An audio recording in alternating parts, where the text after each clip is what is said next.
Hello' guys, কি খবৰ আপোনালোকৰ? আজি বৃহস্পতিবাৰ যিহে মন্দিৰলৈ গৈছিলোঁ, ভূতনি মন্দিৰ, যি কলেজ থকা মন্দিৰটোলৈ। আৰু চাব পাৰিছে ৰাতিপুৱা বৰষুণ দি আছিলে কাৰণে অকণ আজি দেৰি হ'ল।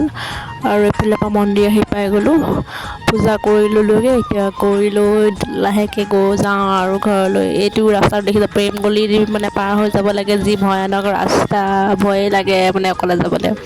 তাৰপিছত মন্দিৰৰ পৰা আহি লৈ স্কুললৈ গ'লোঁ, যিহেতু আজি বিশ্ব পৰিৱেশ দিৱস আছিলে। স্কুললৈ গ'লোঁ আৰু আজি স্পেচিয়েলি খুৱাইছে দেই বাইদেউজনীয়ে চবকে। তাতে আকৌ পাৰ্চেল এটা আহিলে, পাৰ্চেলটো লৈ ল'লোঁ, যি নাইট মানে স্কিন কেয়াৰ এইবোৰ কিবা প্ৰডাক্ট কেইটামান আহিছিলে।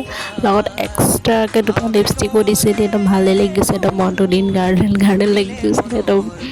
আৰু এইফালৰ পৰা দেখিব পাৰিছে বৰষুণ মানে নেৰিছে। তাকে ভাবিলোঁ কিনো বনাওঁ, এই সন্ধিয়া টাইমত অলপ কিবা চুজিৰ নাস্তা অকণ বনাইছোঁ চাহৰ লগত খাবলৈ। এইফালৰ পৰা ৰাতি যিহেতু হৈ গ'ল,